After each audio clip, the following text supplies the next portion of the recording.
Sunod-sunod na sumuko ang mga umano'y galamay ng sinasabing top drug lord ng Eastern Visayas na si Kerwin Espinosa.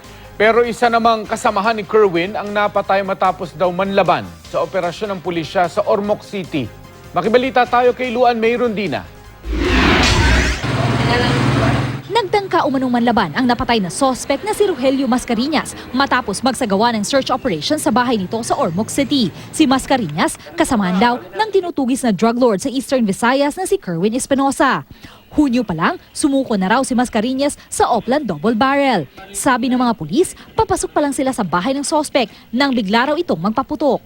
Nakuha sa bahay ng napatay na sospek ang isang pakete ng hinihinalang shabu at mahigit 14,000 piso at baril na ginamit ng sospek sa panlalaban.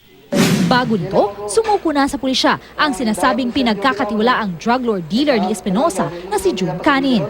Kasama sa mga isinuko niya ang shabu na diniliver pa raw sa kanya ni Kerwin nitong Hunyo pero hindi na niya naibenta nang umupo na raw sa pwesto si Pangulong Duterte.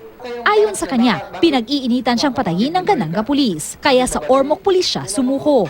Hindi naman niya pinangalanan ang 2 pulis umano na protektor ng droga sa Kananga at isang barangay captain na nangangalap daw ng pera sa mga nasasakupan nito.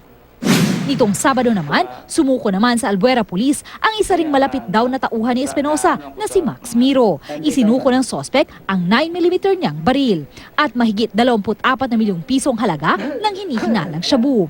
Wala na raw siyang koneksyon kay Kerwin simula nang mahuli ang 5 niyang kasamahan nitong Hulyo. Sa ngayon, patuloy pa ring tinutugis ng pulisya si Kerwin. Kamakailan lang, hinamon ni PNP Chief Ronald De La Rosa ang mga pulis, lalo na sa Region 8, na gawin ang lahat para mahuli si Kerwin Espinosa. Sa probinsya naman ng Cebu, isa sa mga umano'y galamay ng napatay na top drug lord ng Central Visayas na si Jeffrey Diaz alias Jaguar ang napatay sa pamamaril.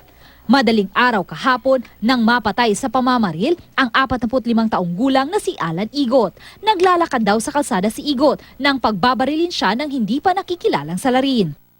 Bago nito, patay rin sa pamamaril sa Cebu City ng mga hindi pa nakikilalang salarin ang mga umano'y galamay ni Diaz na sina Ramonito Ibona, Cesario Ibona at Mia Clarissa Limbaga. Nakuha sa crime scene ang ilang pakete ng hinihinalang shabu at mga drug paraphernalia.